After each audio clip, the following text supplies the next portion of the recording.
PS Gender and Affirmative Action, PS Anne Wangombe,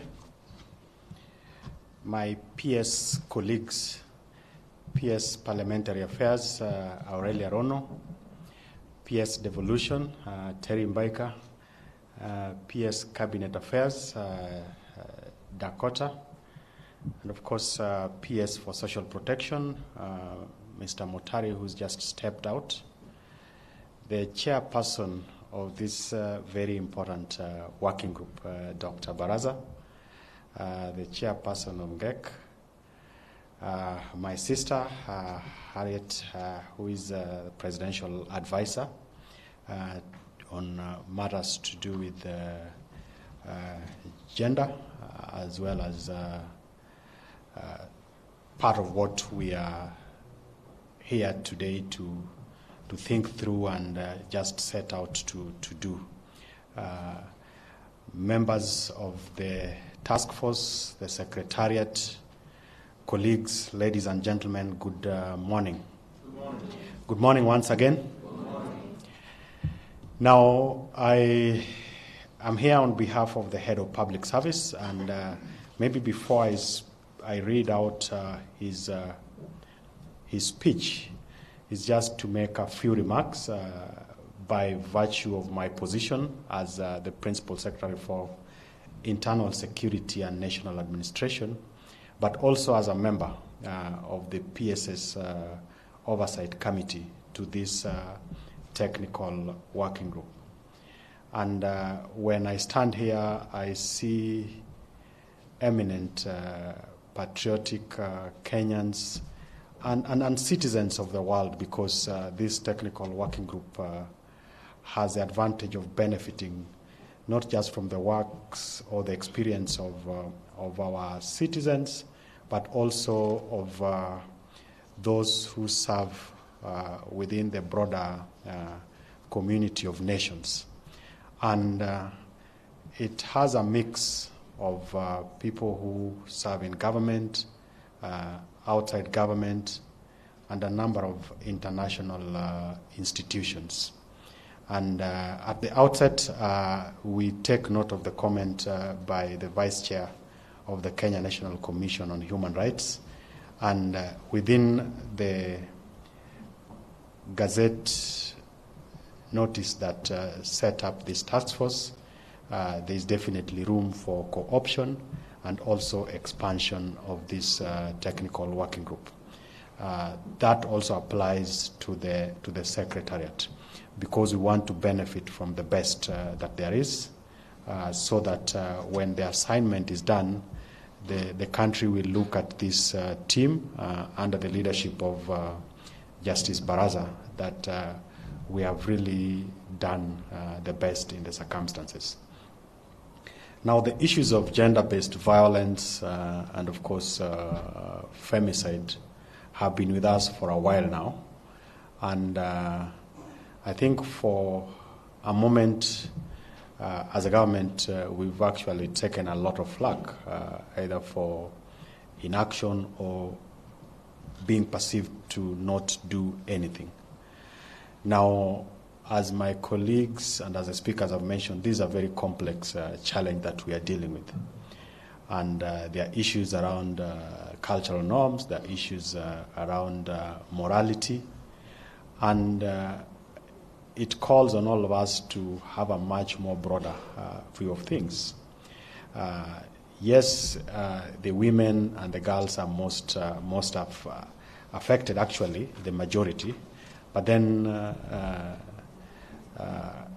Harriet has spoken about the boy child as well, and it is something that is very easy to forget or to imagine that the male gender is not actually affected. I think there's a lot that has been done to bring up the girl child to the point that the boy child either feels intimidated or is neglected. And some of that happens quite unconsciously within the society that we live in. If you have children, you have girls and boys, you always ask boys to man up, and just ensure that the girls are well taken care of. So they grow up very confident. They probably are able to get the very best. Later on, when they're trying to interact with their male colleagues, then the situation gets exacerbated. My other point is that I know that the timelines are pretty tight. We are actually behind schedule. And I have no doubt in my mind that we'll try and work within the timelines that were set. But should there be a need for us to have a review, I think through the chair and the team, it's possible that we can always have those conversations. But the challenge is huge, and we cannot afford to waste any more time. Let me then go through what our chief guest would have spoken to. And to the chairperson of the National Gender and Equality Commission and commissioners present, the vice chairperson and commissioners of the Kenya National Commission on Human Rights, the president's advisor on women rights, esteemed members of the Principal Secretary's Oversight Committee, the chairperson, members and secretariat of the Technical Working Group, ladies and gentlemen, good morning.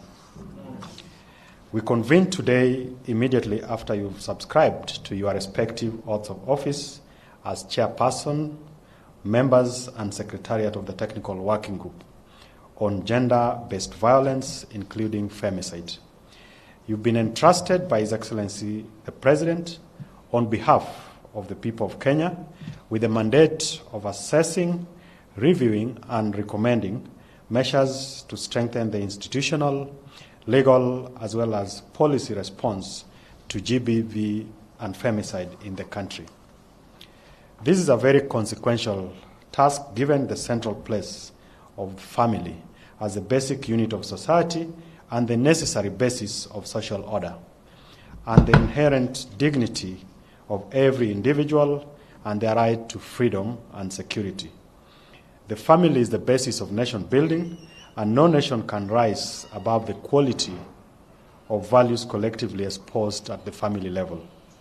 As a society, we must work to strengthen our family units and promote the peaceful coexistence of partners in the intimate relationships, as well as effective resolution of disputes in marriages and other forms of relationships. The social order and the protection of the dignity, freedoms and security of individuals in our nation is threatened by the notable rising cases of gender-based violence, with increased cases of the killing of women and girls, generally referred to as femicide. Now, as you are aware, for the last 6 months, the country has recorded more than 100 cases of femicide. And sadly, this month alone, 15 women and girls have lost their lives through GBV. This causes immense physical, emotional, and economic harm to individuals, families, and communities, and exacerbates gender inequalities as well as impedes sustainable development. It is a reflection of deep-rooted familial and societal issues which presents a profound threat to our collective pursuit of gender parity, national security, as well as straining our social fabric. This calls for our collective efforts to continually improve the manner in which the affairs of our nation are governed. One such way is the realization that there are existing gaps in the prevention, response, investigations, prosecution, data management, as well as survivor support systems in GBV and femicide cases. The gaps have to be urgently addressed through innovative measures that generate positive change, which can be sustained in the long term. As a result, an onerous task devolves upon you to help the nation to reset towards a place where relations are based on tolerance and respect for one another, and where we share our similarities and also celebrate our differences as we pursue our dreams for the shared prosperity in peace and harmony. Your appointment to the working group, therefore, is not by sheer accident or what anyone would call luck. The appointment of every member of the technical working group is actually a reflection of the diverse experiences each one of you has and the capacity to be able to make meaningful contributions in the coming up with a final report that will help us to put this vice behind us.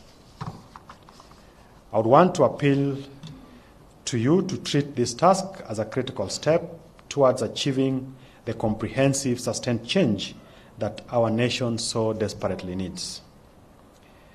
And given that your collective membership brings on board an array of experience made up of an extraordinary fusion of talents right across every aspect of our society, I have no doubt in my mind that you are equal to the task.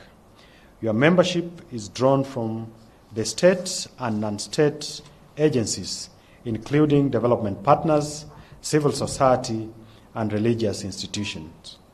This is a demonstration of the dedication across board to tackle this challenging issue. His Excellency the President considers the work of this technical working group to be of great importance in not just fulfilling his obligation as the head of government, but much more as a father, husband, and son.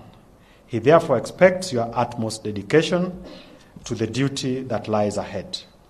I call upon you to engage as many people and institutions as possible in the performance of your work so that your recommendations are rich and reflective of the diversity of the Kenyan people. The outcome of your work will surely outlive you and will play a useful role in constructing the destiny of future generations that will come after you. And let future generations look back with pride at the output of this technical working group.